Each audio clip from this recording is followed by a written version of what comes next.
Bridget Gainer, and I'm here. I'm a commissioner on the Cook County Board, and I'm a founder of Off the Sidelines, and I'm going to talk, as they say, about, you don't have to run, but you got to do something. It's kind of like in the bar. You don't have to go home, but you can't stay here. So when I think about why we need to get more women off the sidelines, and I hope they're going to put up our new logo, so we just changed our name to Cause the Effect, and it's great, and I'm really excited, so we're launching it here. So whether that's whether that's elected office or it's activism, for me it's hard not to go back to the very beginning, and by that I mean November 8th, 2016, where the world all started.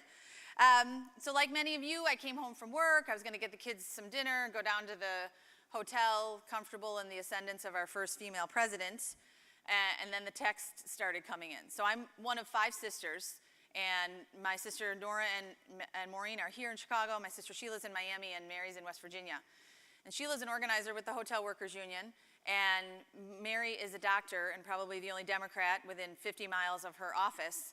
And so we had been focused on this Hillary Clinton race with a devotion kind of only reserved for childbirth. And so at 8 o'clock, Sheila texts and says, there's bad news from Miami. I think, Miami? Okay. Then Mary comes in, and there's not good news from Virginia. All right, well, Pennsylvania was the firewall, so that was okay. And then at 9:30, we start to see Michigan is called for Trump, and this hot, heavy pall starts to descend. And now the texts are in disbelief. Are you kidding me? This can't be happening. 10 o'clock, it's Wisconsin. The entire Midwest, except Illinois, was deep red. And I don't know what that moment was like for you, but it was, for me, the moment I knew we let our country down. So I pulled the covers over my head, turned off my phone, and I couldn't even watch the chatter on cable news, and I went to sleep. But that's not the end of the story, that's the beginning of the story. And that's why we're all here today. So when I think about what to do now, it's not 1,000 miles away in Washington. In this moment, it's keeping our eyes on the prize of what's going on locally, and especially for me in the city of Chicago. So for me, the future is local. It is also female, but it is local. Because it doesn't matter if we win the presidency, if we cannot maintain the legacy of the laws that we, the people, sent the people there to vote for.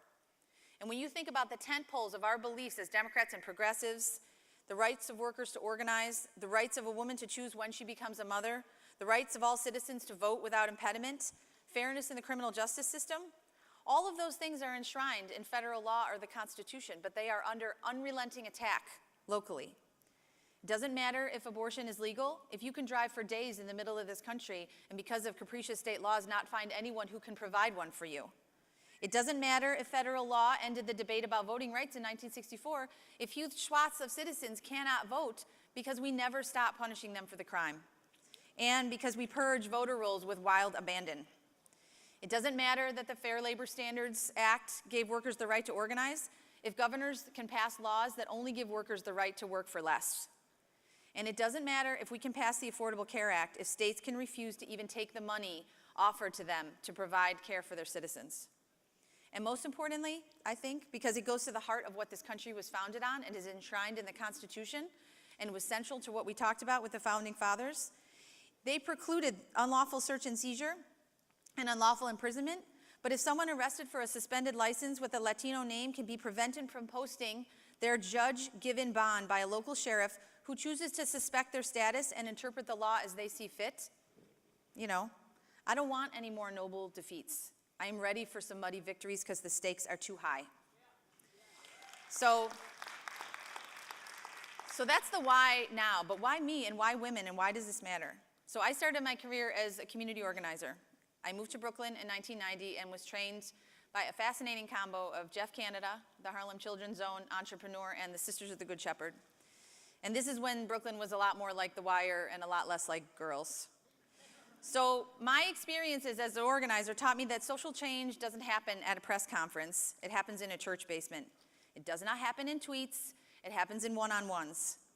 And this is why women especially have got to step up. Because gender equality aside, there are just 2 things we are better at. We show up for people and we play the long game in better numbers. And to some degree, it's the definition of motherhood or daughterhood or sisterhood.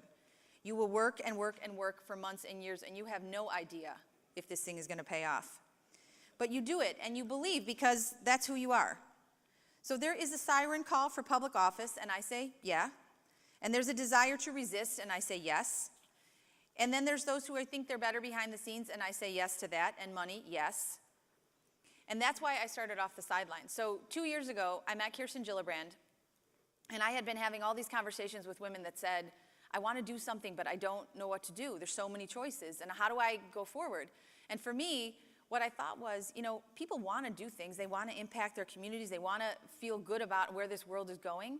But how do they take their idea and make it to action? And how do we shorten that time? And so we came up with a pretty simple plan, which was we were going to pick one issue every month, and we were going to tell you about it. We were going to say, here's some interesting people you can follow. And here are 3 organizations in Chicago that you can get active with right now. If you care about pay equity, then Women Employed is where you should go. If it's handgun violence, then it's the Illinois Center for Handgun Violence. And it's just reducing. It's kind of like, in simplest terms, like a Yelp for civic activism. But what it does is it forms this community. So we've got 2,700 people now that read this one time a month email, and they come to the lunches that we have at the end of the month because people want to figure out a way to get together and move together. Because what I know from organizing also is that people can move heaven and earth if they're working with others and they're joined in a common cause. It's hard to do it alone. And what we need to do is come together because right now the stakes are incredibly high.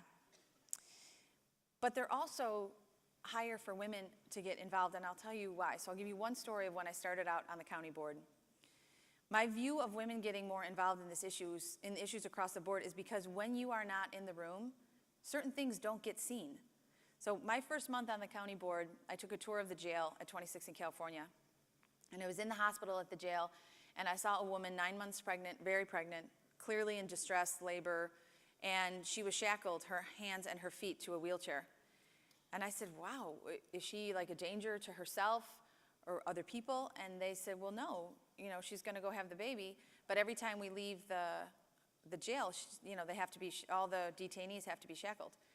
I said, you think she's going to outrun you? What's the, And they said, no, that's just the rules. That's what we do. I said, well, how do you think when she wheels into the hospital and she's going to be treated by a nurse and that baby's going to be delivered by a doctor, what do you think their perception is of this person?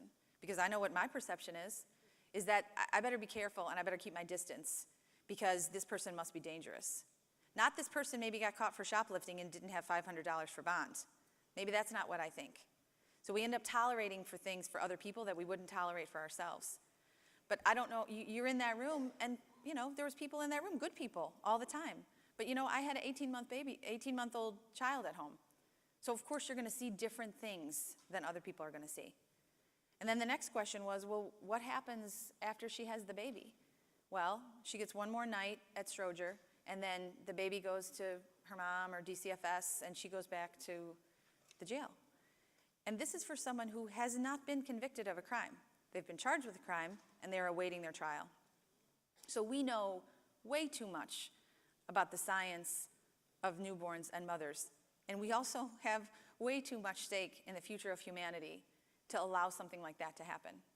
And neither one of those things happen anymore because the other women on the board and I got together and said, it's totally unacceptable. And it sounds crazy when you say it, but unless you're in the room and you see that, then no one questions it. And when you don't question it, then things don't change. And that is why, whether it's the perspective of someone who's a woman, who's gay, who's Latino, who's African American, all of these perspectives, because we don't see what the other one doesn't see. And that's why we all have to be sitting around at this moment, because the stakes are too high. And the people in this room, and myself included, can't afford to sleepwalk while our country splits apart in these pieces that it's going into. And so all I know how to do is hit the streets. And maybe that's a church basement, or maybe that's a polling station. But what we used to say in organizing is you can rage against the injustice all night, but if you don't know what you're doing tomorrow morning at 8, then it's all just talk. So I know this room has big plans for tomorrow morning at 8. And let's show them that we mean it. Thank you.